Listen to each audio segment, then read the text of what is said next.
In the past on Mr. Super Oz, all or nothing has really meant all or nothing. But this time around, nobody, not me, not Brandon, and not Josiah, had seen all of this franchise.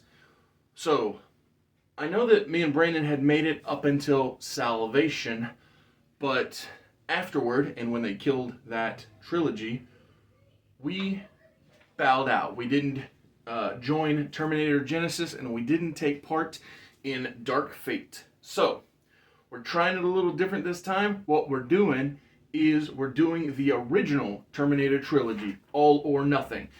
And if it gets 300 or more views, we will go and we will watch the movies we had never seen before. We will review Terminator Salvation, we will review Terminator Genesis, and Terminator Dark Fate, and Terminator All or Nothing Part 2 after the open. Brandon will be here, Josiah will be here, and I, along with them, we will talk about the original Terminator trilogy.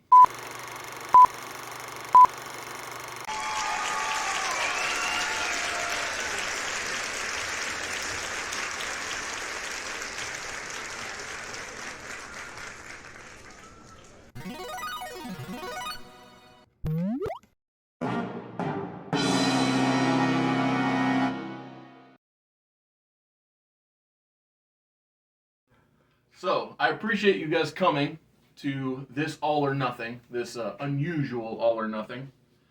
And before we go down the route of talking about each film individually, I would recommend that we do this like we did the Rocky/Creed All or Nothing. If you would like to go first with your thoughts or your overall rating of Terminator from 1984, what do you think of that there film, Josiah? Classic, loved it. I gave it a 4. Yeah, actually, not really too much to add. Oh yeah. We'll go in depth as we go along. Yep, we'll give you the full knowledge, but yeah, just for the first one, 4. Awesome. So for me, I gave it a 3 out of 5, and we'll elaborate as we go on. Brandon? Yeah, for me, I gave it a 5. Oh, awesome. Wow. Okay, Brandon. Terminator 2, Judgment Day, Josiah. I also like this one, not as much as the first one, but it was still a really good movie, so I gave it a 3. Okay, well, I gave Terminator 2 a 5 out of 5. I thought that well, again, we'll get into it. Yeah. Brandon? This will be my first ever, can't really grade it because I just love it. Okay. It's above. Yeah. Oh, that's awesome. Yeah. Okay. So it's above the scoring system. Yeah, there is problems, but Brandon gives a love. Yeah, well, that's the beauty of the love-hate thing, is it ignores logic. Yeah, it's a feeling. Yeah. And so it's an emotion. You can't fight it. I can't fight the feeling. Exactly, that was good. All right, Terminator 3: Rise of the Machines. Yeah, this one I was like, I could have took it or leave it. It was definitely not as good as the other 2 films for me, so I just gave it a 2. Same here. I went 2 out of 5. Thought it was passable. Either which way you want to interpret it, it passed the test or pass on that thing. Cross the line. Yeah.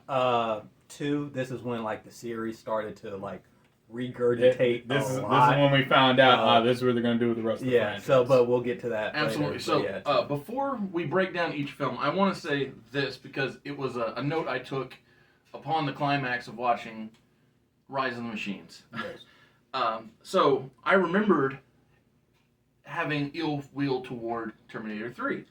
And I said, well, it's not as bad as I remember. It barely passed or, pass on it. But because I feel like this 2003 film is weak, even compared to the 1984 version, mm-hmm. I tend to like to watch Terminator like this. Terminator 1, Terminator 4, Salvation, and then Terminator 2. Reason being is that if you watch Salvation, it tells or it shows you Kyle and John Connor, planning for what is to come in the first movie. So watch the first one, then you get more details of it, the origin of the everything, and then you watch 3, and it's like, okay, that's a fine franchise. Obviously, that's not what we're doing here, but when I wrote that, I was like, oh, I want to share that because I like playing games like that. Yeah. So Oh yeah, it was Ahmed that I was talking to. He's never watched any Star Trek because there's just so much of it. He don't know where to start. Yeah, how to get into it. And so Yeah, I told him how that I used the reboot to get somebody into Star Trek Get a foothold. generally, because if you watch the reboot one and then the second one, then it will get, wait, is it? Anyway, if you watch the reboot franchise, that trilogy, it introduces you to who all the characters are. Then you can skip Star Trek the Motion Picture and go straight to the Wrath of Khan, and you understand who everybody is. You know, it's lots of years later, but it's a fun way to go. So I do the same thing with comics, where I'll say, oh, this lives in my mental canon and this doesn't. So I just think that's a fun way to partake in media, is the personal aspect. Yeah. I think everybody does it to the point. Like with whatever franchise they love that keeps continuing, it's like, you know what? That can just be thrown away. Yeah, like those Batman movies. Yes. Say some, I'm like, yeah, this is good. I'll keep that. Yep, we'll pretend that one doesn't exist. Keep that over there. Perfect. Yeah, I think. I'm very curious to see where the Flash falls when it releases. Eventually. In that personal take on things. Oh, yeah. Approach. Yeah. I'm not gonna lie to you. Considering they're starting with Flashpoint, probably not the best start. Well, but I understand that, but you're having the Ben Affleck and Michael Keaton Batmans simultaneously, so I think that is at least intriguing. Intriguing, I think, is a good. Yeah, okay, that's fair word. Mm-hmm. Well, regardless, we will see when the movie comes out. Which does it even have a release date? Yeah, it's soon. Yeah, soon. Yeah. Got it. I don't know the particular day, but Okay, it's this summer. This summer? Okay, Yeah. okay. Because I know they're dropping the newest trailer recently. Yeah. But something that really stands out to me is, and it always does, when you go back and I think this is the oldest movie we watched on the channel, 1984. Wasn't Rocky in the 70s?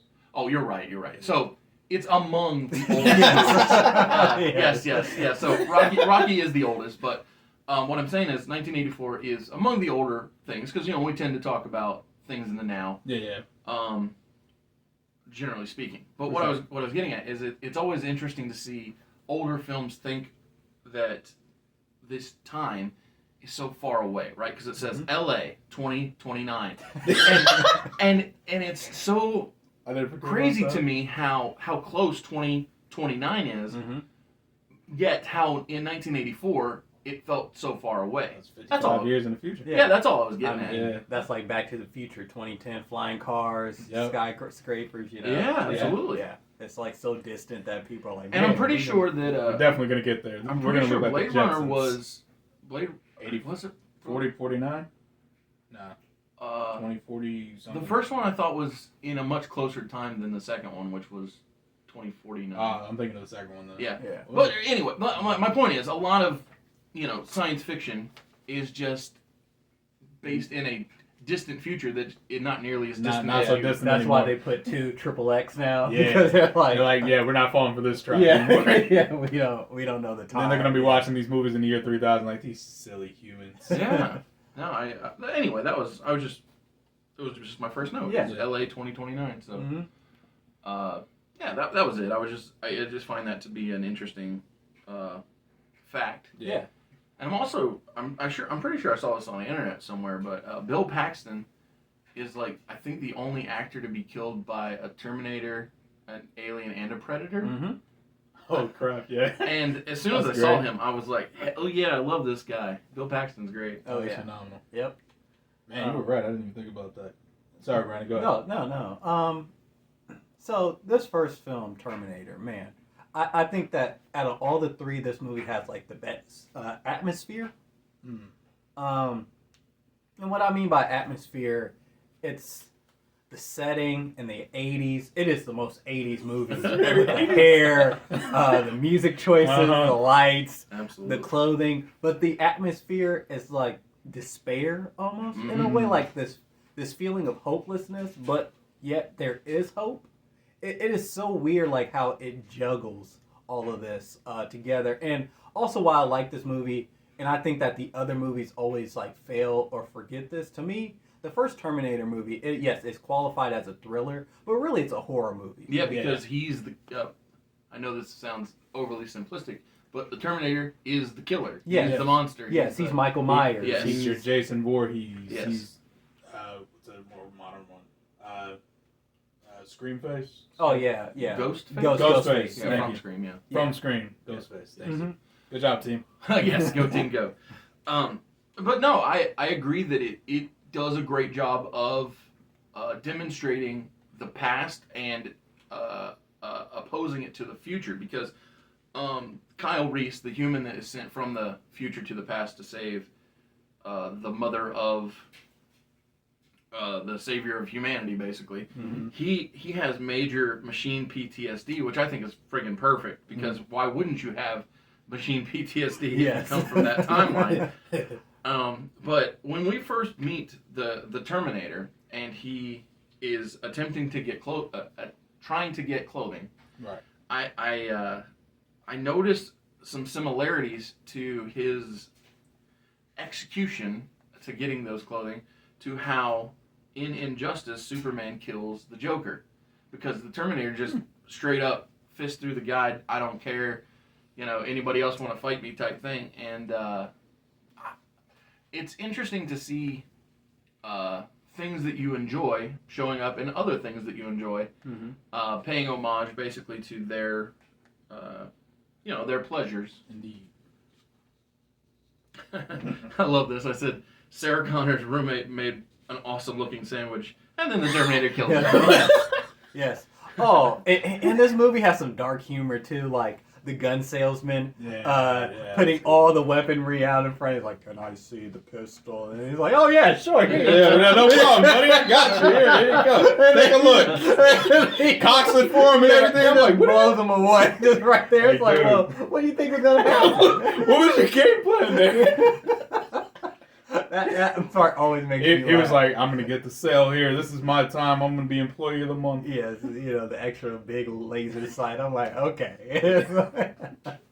It's so great. Oh man. Yeah, I mean, humor is an element that is carried over from the first film into the second, but I very much feel like is lost in the third and the fourth, because, like you said, it's dark humor in the first one especially, and in the second it's just humor, because, Edward Furlong, the new John Connor in the second one, being an adolescent, he's more prone to say something goofy. Yeah, the goofy things, and he wants to teach the robot how to be more human. So, again, both those things, they lend to the humorous side of things. Yeah, and then also, it's kind of funny that John Connor will send back his dad, so he's born, but knowing that his dad will die, it's like, well, geez, what a prick. That was a true story. When you think about it, it's like, well, dang, that's pretty messed up. No, absolutely. Yeah, that's not the most moral thing to do there. Yeah. So this is why I love doing this video with you guys, because Brandon literally pretty much in the beginning of his explanation of why he likes this movie encapsulated why he is my favorite Terminator.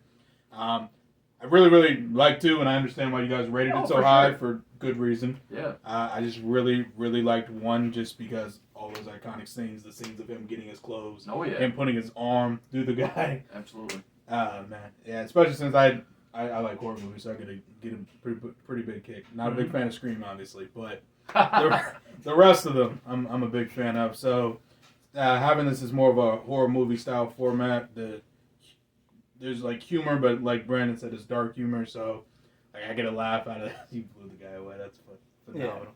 Yeah. And then and then we got the man himself, Arnold Schwarzenegger. Barney. Yes, not his first movie, but I think this movie is the one that It's the one most people. The man, I feel like. It's the one people remember him most for. Yeah, because I'm pretty sure the first Conan film came out before this. Correct. Yes. By a couple years, yeah. Mm-hmm. Dang, The second one didn't, but the first one did.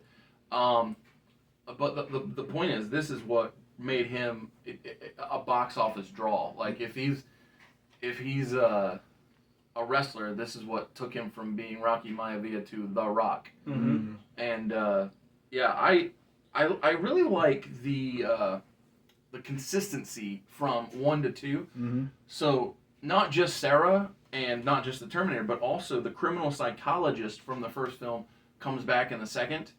And this guy, I've hated him since I could remember, because I just The day I learned how to read, I hate this man. Well, I was just Yeah. he always gave me this air of I'm better than you. Mm-hmm. And you know it. Exactly, and you know it. Good job. Thank you. But but being very dismissive of Yeah. her, Mm-hmm. and then when later on in the second film it gets brought to light that she wasn't wrong and he was, it's like, yeah, take that, guy I don't like. Yeah, because he was very condescending. Yeah. Like, just, I know what's best. Oh, this dude is loony. He's crazy. And, okay, like, yes. Oh, my gosh, you hearing about the future. And this guy is like, oh, my gosh. It's like, how is that even possible? But it's like, okay, I mean, people have been being murdered based on the name of Sarah Connor. Yeah, even the cops are figuring it out. They're like, oh, that's pretty. Which is amazing, because in pretty much 90% of Hollywood films, the police are incompetent. Oh, sure, yeah.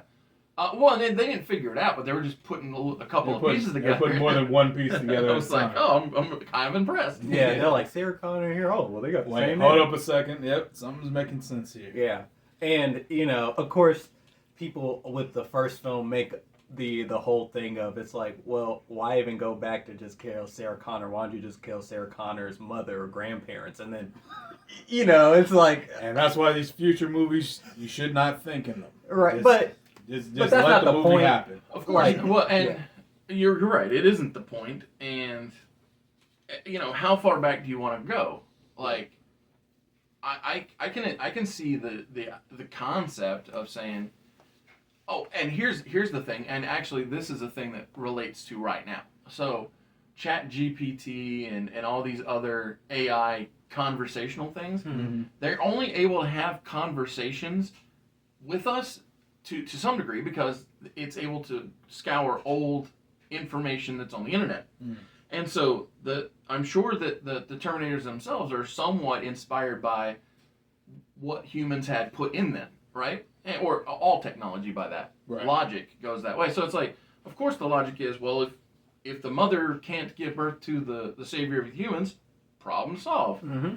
And so, like, how far back do you want to go? So, like, I don't even grant that one It's not an argument, though. yeah, Yeah. it's like, come on now. Yeah, right. Yeah, to me, that argument's more just being overly picky than it is about it. Like, because I mean, you could say that about literally Anything. any Right. Back to the Future type of Yes. movie. Or side tangent, but I hate when people don't like the movie and then they'll say, like, well, it's in the guy's head because he got hit on the head with, like, a rock or something. He got punched in the head. I'm got like, hit in the head, well, has a I'm like- concussion. It's a Yeah, lucid dream. I saw a theory about that 70s show stopping at some point because Eric hit his head. And, Right. And it's all just an illusion at that point. I was like, Was that just shut up and go 70s? away. Yeah, Yeah. I'm like, well, we can say that about Batman. He Yeah, fell like, down. he- Bruce Wayne fell down that well. Hit He his never, head. he never, he never got out of the well. Never got out. Died right there. But His whole life's been a dream. sorry. Oh, Go no, on. you're good. So while we're on the topic of the police and the criminal psychologist and all, I said in my notes, I said this police station Terminator scene where the Terminator's trying to hunt down and kill Sarah Right. reminds me so much of Jurassic Park that I wonder if the original Jurassic Park movie was trying to pay homage to Terminator with where the Velociraptors are trying to get the kids. Yeah. Okay. I can. picture Because that they just felt so similar, and in a good way. Like Yeah. in the, hey, we really like this. Like, Are you this was picking great. up on Let's it? kind of let's tease the audience, see if they get it. Mm-hmm. That type of situation. Yeah. And part of the negative with this film, but to me, it always is the charm. It's a stop motion. Oh yeah. Because when you see, like, Arnold take off his sunglasses and that's real Arnold, and then all of a sudden you see a puppet head look at with the red eye, Right. it can't take people out. Or definitely the claymation with the Terminator when his the skin melts off and he's walking. You're like, okay, that looks really bad. I'm not gonna lie. I thought it was hilarious. I get a kick out of that whenever I see it.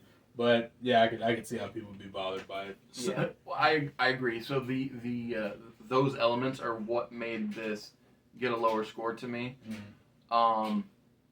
because I didn't find them entertaining. I found them to take me away from it. But what didn't take me out of the film was this great line from Kyle Reese to Sarah Connors. He said, "You must be stronger than you imagine you can be," and it is a true story because I can remember saying that when I had to give really bad news to my sister. I said I actually said it to her husband. I said, "You've got to be stronger than you've ever been today for her." And so it's crazy that you can have such an inspiring and uplifting, positive line in a movie that's based around hunting down people to end of the world, darkness. Yeah, exactly. Yeah. Oh, and the soundtrack. Oh yes, the soundtrack.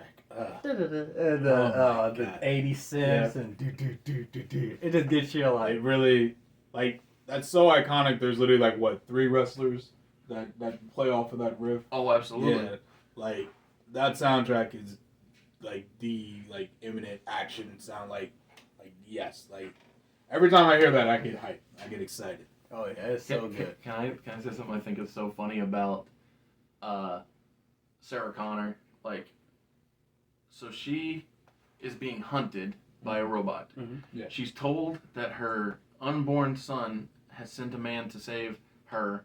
And what does she want? She wants to get laid. Yeah. Her wish gets granted. Yes. And it's just so funny because Kyle has loved Sarah since the moment his son gave him a picture of his mama. Mm-hmm. I was like, bro, And I just was like, I'm gonna smash your mom. Yeah. Please save my mom. Don't smash her. Just save her. Didn't she get just out of a bad relationship? I forgot in the beginning of the movie, right? Did she? Get I don't out of remember there being another dude. I just remember I her don't being either. there with her roommate and her roommate's boyfriend. Her boyfriend, right? Dude, Okay, to yeah, be she fair, was there- trying to. She was yeah, trying yeah. to find like. Yeah, love she was Oh trying yeah, to- yeah. okay. She's trying to live that American dream. She's trying to Trying to scrape find up her them man's- points and all Yes. that. But Yeah, why a guy, a little kid. Ooh, I wanted to punch that kid in the face in the diner. I was like, ooh. We do not condone the violence against children here at Mr. Super Oz. Yes. Oh yes, yes. Sorry, yes. No child abuse here. But if there was, Just a quick field goal, nice punt, straight through the uprights. But yeah, so I really like how just a very short few years later, the visual effects have become vastly improved. So from 1984 to 1991, things jump big time in production value. If there's anything else you guys would like to lay out about the first one, now is to be a good time because I'm going into just watch it. absolutely. yeah. Watch the If movie, you you will enjoy If you it. haven't taken part in the original Terminator, it's totally worth, enjoying. Definitely worth your time and investment. Mhm. But yes, Terminator 2. Go for it. Yeah, so once again, we start in the year 2029. But again, you can easily tell that we have a bigger budget, the technology is in the right place. I am a fan. But I forgot to mention something that I liked about the first film, so I'm going to say that real quick. So me saying I'm a fan reminded me of something. I hate when movies just have a black screen and white text, or any color of text, and no movie happening to say, oh, this person did this and this person did that. I love it when, because I said in that one, I said, I'm so glad we're actually seeing movie play out when it says written by whoever and, shots in this and starring whoever. Because I'm like, it feels like such a waste of time when nothing is happening on the screen and you're putting all this text up here that I'm not reading anyway. Because if anybody ever stays for my credits on these episodes, it always says everything is done by myself because it's just a gag. Yeah. Oh, okay. It's just to be funny. Yeah. If you stick around for it, but it's like that was a note that I was glad to take. So because the whole time we were in 2029 in the first film, that's when they were popping up all the little subtext. Yeah, the all the credits. credits written by, directed by, acted in, performed by, yada yada. Yeah. So I like that. Yeah. So speaking of liking things, Robert Patrick, yes. the new Terminator. So he not only does a great job here because he certainly does, but I love him as the mentor in the TV show Scorpion, and he is possibly the only thing that I enjoy about John Cena's The Marine. Coming soon to Mr. Super Oz, I apologize, on the WWE Studio Slam. And he wasn't enough to save that film from being terrible. It's not too late to back out, though. It is too late. I've already announced for the next 6 months we're doing the Marine franchise on the channel. But yeah. Yeah. Oh man, but Robert Patrick does such a great job because one, the machines got brighter and they sent back a machine that has a personality, that can adapt, that can speak. Because I love that the juxtaposition. You have Arnold Schwarzenegger coming back in the funny bar scene, and all the ladies are like, "Ooh, wow," checking him out and stuff. Even a couple of guys. Yeah, even a couple. I was like, interesting. Hilarious scene, right? But he's getting his clothes. He's stoic. Then you have Robert Patrick, who's a police officer. He's going around asking questions, and you're like, kind of, who do you trust? Even though there's scenes of him like. Oh yeah, it's good because they don't make it clear. You're right. Clearly we've all watched it before. Yeah, about to say we knew. So we knew. But yeah, you're right. I do enjoy that, especially when Sarah first comes in contact with Arnold. She still knows him from the prior engagement, and so I remember you. That is a smart call that they made. Yeah, and I love the shot when he comes out the elevator. She's running, and then she falls and slips, and you just see Arnold standing there with the shotgun, looking at her. She's like, and then Kevin Furlong, who plays John Connor, teenage John Connor, is like, Mom, wait. Yeah, exactly.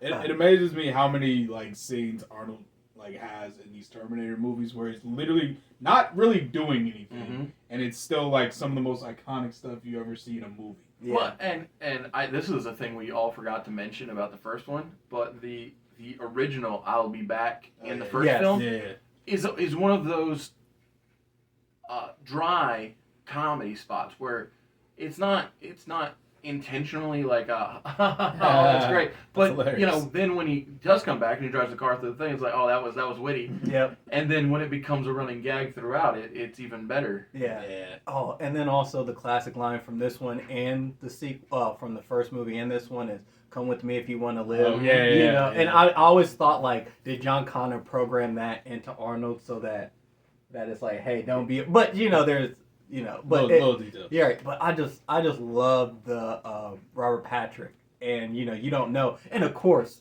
the liquid metal going through stuff. Whoever thought of that, brilliant idea. I don't know if that was James Cameron. I don't know who thought of that, but that is such a cool idea. It just, and then you see the prosthetics when the shotgun is getting shot, and you just see the makeup and the machinery, what Oz, etc. Yeah, like what Oz was saying. Money was put into this, and not a single thing. You can tell they had a bigger budget. Yes, and this one is not a horror movie. It's not even really a thriller. It's just a straight up action. Absolutely. Yeah. And I just was it classified as an action for this one? Yeah. I forgot to dictate what it said, but I would highly suspect that it's sci-fi / action or action / sci-fi. Wouldn't surprise me because it actually brought more elements of that surprise humor.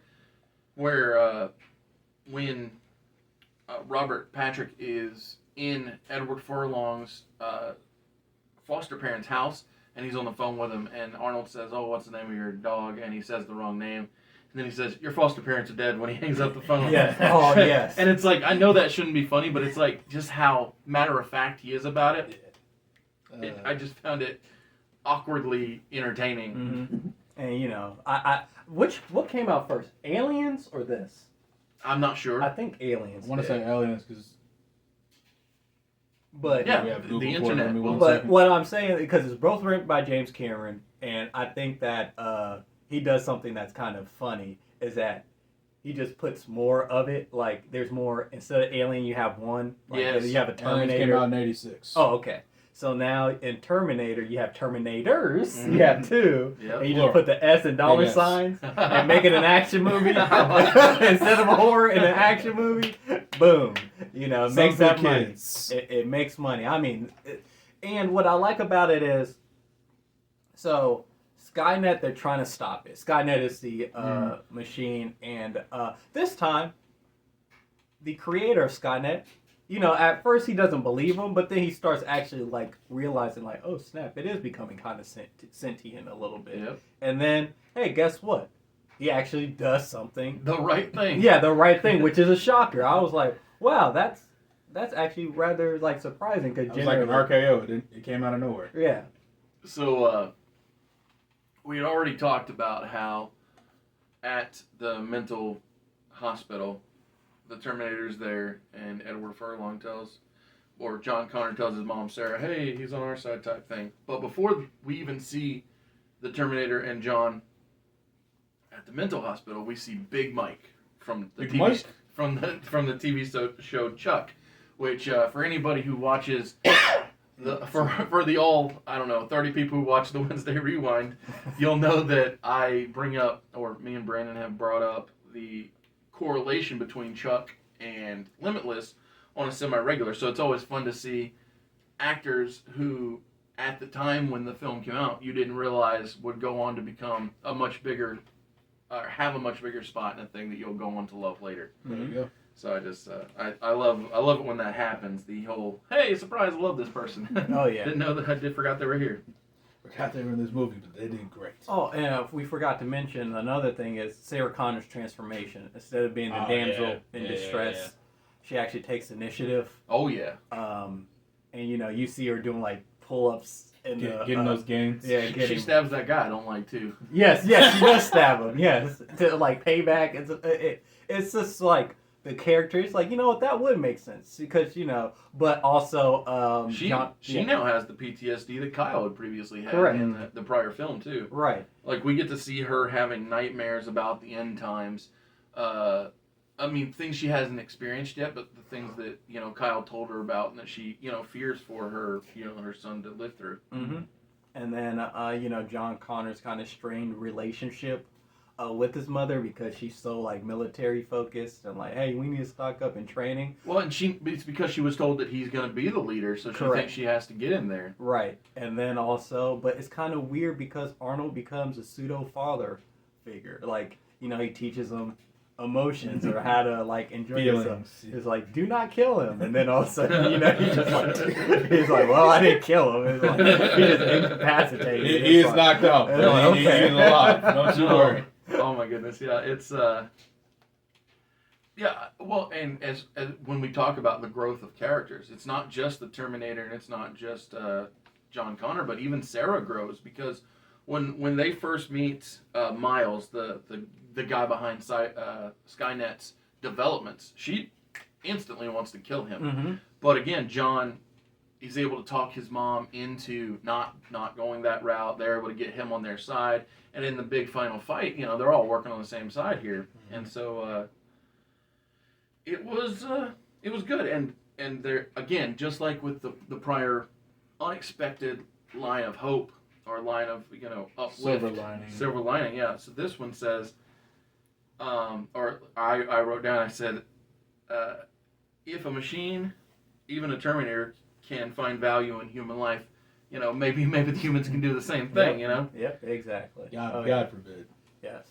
So, yeah, and you know, just a touching thumbs up. Oh yeah. When he goes into the lava because he knows, like, hey, I can't be around because if there's even a little piece of Skynet, people will try to rebuild that. So I just need to. I'm just going to step out here. Yeah. Yeah, go and exit stage left. Yeah, but it's just a touching classic of him falling down to the lava. It's great. And yeah. I think this is one of my biggest issues with 3, which there are a lot of issues. But one of my biggest issues is the Arnold Schwarzenegger Terminator that is in Terminator 3 is not the same Terminator that already had the relationship with John Connor. They acknowledge it throughout that it's a different version. Yeah. And by him having to relearn things, it's almost as if it's 100% like we're taking a step back in the development of the character. Mm-hmm. The character development, if you will. Yeah, exactly. Yes. And so yeah, actually, that is a great segue for Terminator 3. Yeah, man. Speaking of Terminator 3. Judgment Day. Yeah, but honestly, I agree. That was my main problem with Terminator 3 going in. It was just like, man, we did all that great stuff in 1. all that great stuff in 2. Flush it away. And now it feels like, yeah, exactly. We just flushed it down the toilet. And I'm just like, look, I'm not mad at, like, when movies try to, like, retell like, parts of stories, but, like, when it feels like that character development is a major part Absolutely. of your film franchise at this point. Here's another thing, though. Not only did they wipe away developments with a character they kept, they also threw away a character that was valuable to the franchise. Right. So off screen, they kill Sarah Connors. Yeah. And when you kill Sarah Connor, you kill one of the strongest ties to the whole franchise. And again, you killed off the Terminator himself by being a different version of him. Exactly. Oh, and we don't get to keep the same actor. So, again, I understand recasting is due to any number of things. Yeah. But, like, the guy who is the new John Connor. You know what movie he played in, right? Oh, no. He was Yellow Bastard in Sin All right, City. yeah, you're right. Oh, yeah, that's right. So I actually forgot. He is a great villain, it turns out. Yes. So, if you would have kept Edward Furlong, or I know I do this every time that I want to recast somebody, but I'm gonna make this my go-to gimmick. So, if it couldn't be Edward Furlong, make it Joseph Gordon-Levitt. You really love that guy. I'm just saying. But he yeah, looks better. He looks more accurate to the grown-up version of Edward Furlong. Yeah, I'm not disagreeing with you. I'm he's just a like, great man, actor. you really love this guy. I do love that guy. He's really good. And so that way, we don't have to get the no personality chick to be the Terminator. We can give it to the Yellow Bastard guy, who's a great villain. Not the no personality chick. That's so mean. Oh, well, I called her Lady Nader the whole time. Yeah. Every time I would take notes, I would say Lady Nader. Well, Lady Nader did it again, guys. So the biggest problem to me with Terminator 3 is like what both of my co-hosts and people will say, just keep saying is, it's literally Terminator 2. I call us the boys. Every time I say boys. it, says the boys are here. Oh yes, the boys. Yes, the boys are here. Terminator 3 is literally Terminator 2. The only thing that it does to me interesting is the ending. Mm-hmm. That is like the only thing that I can kind of go like, well, you kind of tried something different. You pulled it out of the fire just barely. Yeah, and it's like, okay, so basically it's just the whole thing of, can you really change the future? Mm-hmm. Whatever's going to happen is going to happen. Even you just delayed the inevitable. Well, but that's actually counterproductive to the original film. Correct. So Kyle tells Sarah that he comes from a possible future. And in 2, they say there's no fate but what we make. Mm-hmm. And in this one, we have a new female lead. Her name is Katie, Kat, whatever. It doesn't matter. We have a not Sarah Connor, and her pops is all like, oh, you guys go here because we can't change a dang thing. Mm-hmm. He didn't say that, but that's what. So they think that he's sending them to stop Skynet. All he's doing is sending them to go save their own lives unknowingly because he's dying when he sends them there. Mm-hmm. And yeah, so this movie does what The Dark Knight Rises does, which is it says, hey, you know that stuff we told you in the first 2 films? Forget that. We're wrong. Shut that down. Yeah, it's like, how dare you think this is the future. We're going there. It's inevitable. Yeah, and that. All right, Thanos, take it easy. Well, and that's the whole thing with like this movie is they were caught in a crossroads, and this is why, even though hopefully we'll get to talk about it, why I like Terminator Salvation, because it's the only movie out of the first 2 that has the balls to say, you know what, we're gonna do something different. We're not going to regurgitate on the first 2 movies, especially Terminator 2, and try to remake it. And that's why I am a fan of Salvation. And legitimately, when they canceled the Salvation trilogy, that's why I bowed out and didn't watch Genesis or Dark Fate, because, well, that and Arnold Schwarzenegger look to be like 200 years old. And if you're a robot, you ought not to be looking that way. Yeah. So It's okay, though. He was governor of California thanks to these movies. So I do want to bring up a non-Terminator subject just for funsies. Yeah. So while preparing for this video, I watched True Lies, which has been reviewed on the channel, Terminator 2 and 3, Kindergarten Cop, and Twins. So it was just a really fun Arnold Schwarzenegger weekend. And while we're not doing a Kindergarten Cop or Twins review or rating. I just gotta say, I love Twins. I think it's so freaking fun. Danny DeVito and Arnold Schwarzenegger being siblings. That was all. I just wanted to share that that thought because that heartwarming thought. Yeah, I I think that's a really fun movie. I've seen on the internet people petitioning for Jason Momoa and Kevin Hart. no Tyrion Lannister. Is that the short? Oh one? yeah. The guy from Game of Thrones. Oh, okay. Oh my yeah, goodness. yeah. Oh, that's so frustrating.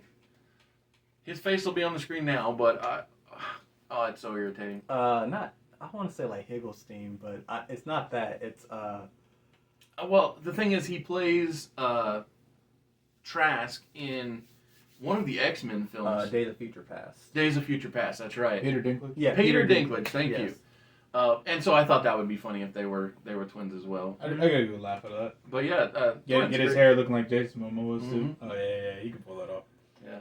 But like I said before I rolled the open, if this video gets 300 views or more, we will watch the 3 additional Terminator movies, although who knows how many there'll be going forward, because it seems like something that will forever be retread. I mean, it's pretty easy to make the same movie 50 times. So Yes, we're gonna keep doing the same thing just keep over doing it. No and changes. over. Arnold's dead. Don't worry, we have technology. Yes, basically. I swear, I don't know this to be the fact, but I think that if AI doesn't take over and kill us all, there could be a chance that there'll never be a new actor at come some point.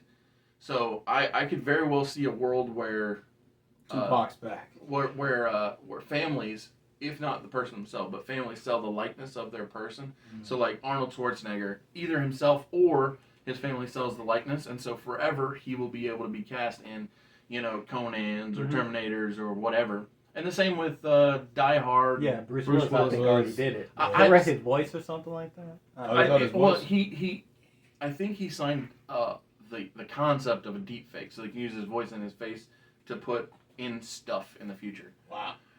Which makes sense, I guess, if you got that kind of clout. I'm about to say, how does that work? Do you get paid for life, or is it just? I'm guessing you get paid the one time? Question mark? I don't know. I'm about to say, is it like just one big lump sum fee? Probably. It's like, hopefully one of us gets big, make it big, and you're like, hey man, I signed Hey, that. I'm back on the channel, so here's how it works. But yeah, thank you for your contributions, gentlemen. And yeah, it was fun. I hope that if we do the continuation of this, it is as enjoyable, but I fear that it might not be. Yeah, probably. But it will be enjoyable.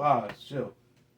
Oh, that's right. If you go to the description of this video and you click the link, you can get yourself a copy of my 68-page graphic novel, Everlasting Survivors, Volume 1, all day long. There are multiple covers. The one right behind me is cover A by Jeff Hicks. There's also cover B by Nick Crook. There's a C, a D, and E. There are t-shirts available. There are hats that you can get. You can order posters. Every purchase gets you a sticker.